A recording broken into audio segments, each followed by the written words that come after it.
Hello, welcome to another video. This is just a question, a lot of questions for pro wrestlers because I'm still new to this stuff. I don't know how everything works, and I'm going to ask a few questions so things could, you know, turn out right if I ever get into wrestling. Probably not, but just in case, you never know.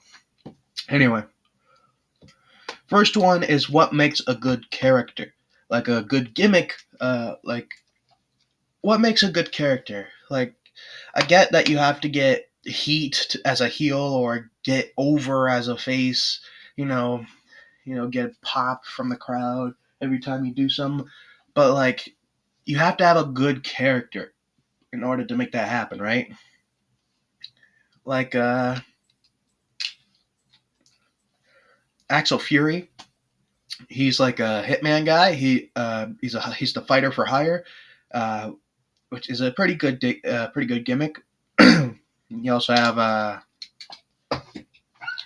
excuse me, I dropped that.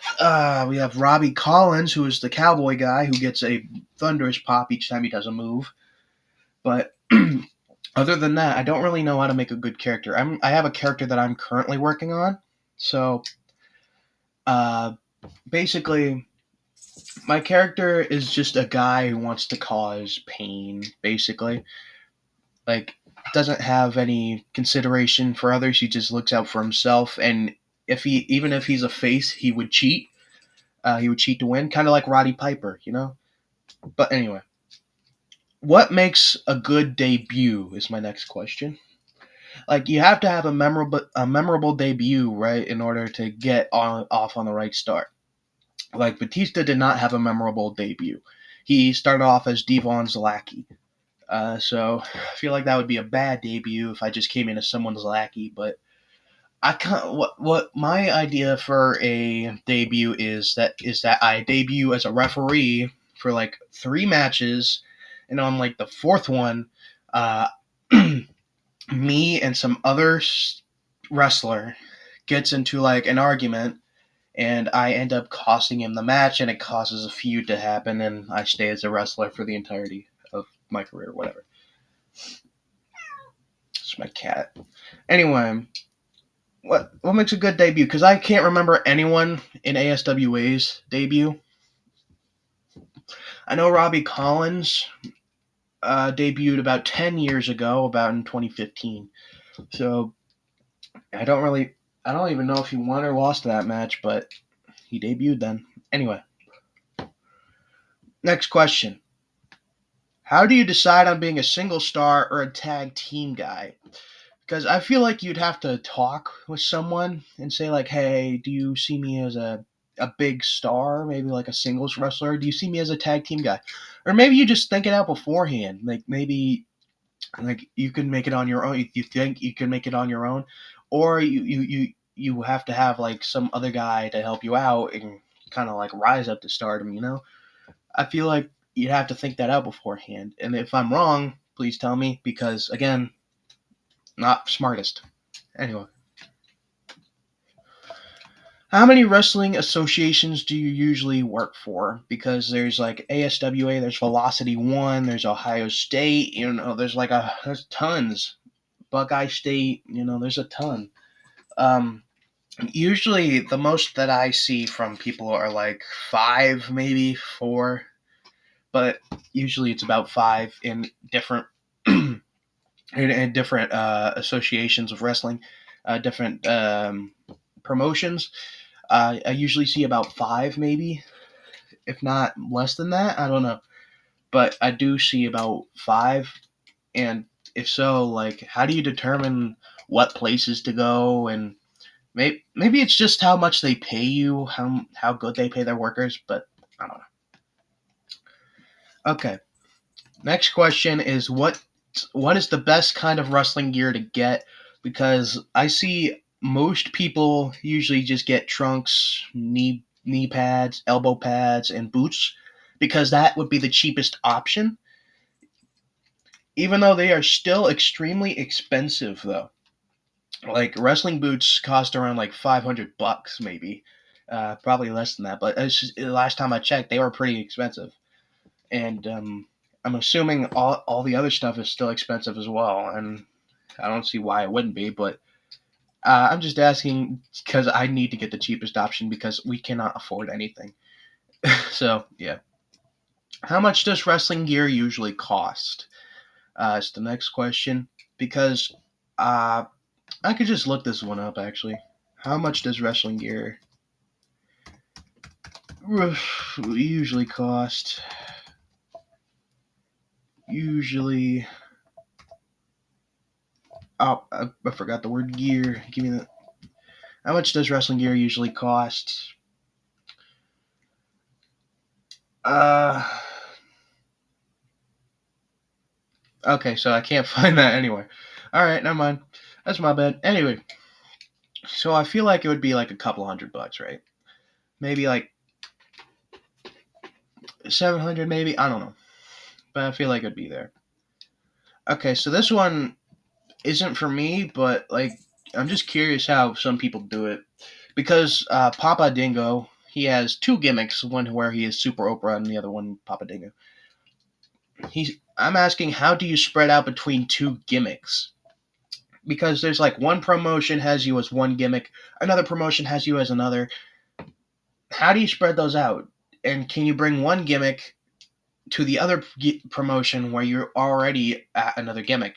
Does that I'm like super confused on how that works because I feel like you would have to spend a lot of time talking that stuff out and like just trying to plan everything. I don't know. It's weird, but yeah. Okay. What's the best way to get heat slash get over as a face slash heel? I feel like the best way to get heat is just to argue with fans, because that would make them hate you. I mean, or maybe just have like a like try to damage the reputation of the company you work for, or the association you work for, the promotion, or maybe just like try to hurt someone. Best way to get over as a face would probably be to like talk to the crowd, get them on your side. Like, hey, this is the reason I want to do this, and they're like, yeah, But I do feel like doing that would probably get you a bit over. Next one is kind of related to the last one. Is it easier to be a heel or a face? Some people said it would be easier to be a heel because it's easier to be the bad guy, but some people say it's easier to be the face because the heels usually take control in the matches. Is the camera quality just lowered? There it is. All right. Because I've heard like different stories on this. Cause I guess it kind of depends on like who you are as a person. Maybe I don't really know. Maybe it depends on who you're working with. That's my cat. Anyway, that's that question. Coming up on the final three. That's two, actually. Two. It's a cat right there. Steve. If you turn heel in one promotion, do you have to turn heel in the other promotions? Because I asked this because of not Manson Crane. Nolan Bates, I think, right? Nolan Bates. He is a face in Velocity 1, but he is a heel in ASWA. I'm curious how this works, and this like completely breaks kayfabe because you're one guy, you're one guy, but you're a different guy in two different promotions. Because I feel like that would damage the kayfabe of one wrestling association compared to the other, and I do feel like that would just kind of ruin stuff for like fans. But at the same time, I feel like they would kind of like to see different characters. Camera, stop. There we go. Okay. I do feel like they would want to see different characters, especially. I should have added this question on, but it's fine. I'll figure it out. Okay, so this one is related to the matchups that you guys have. This is specifically indie wrestlers, doesn't have to be WWE or big promotions or AEW or something like that. Do you have to make the match with your opponent, or does the head booker decide what spots to do and how the match will play out? I have a feeling it's the latter half, but if you still get to decide how the match goes with your opponent, I feel like that would be pretty cool. Like, like the old days, you decide uh, how the matchup goes. I don't think you decide who won though, but I do feel like if you decided like who cat I do feel like if you like went on and you decided what would be best in that matchup, I feel like that would open up a lot of possibilities. I feel like that would be a lot.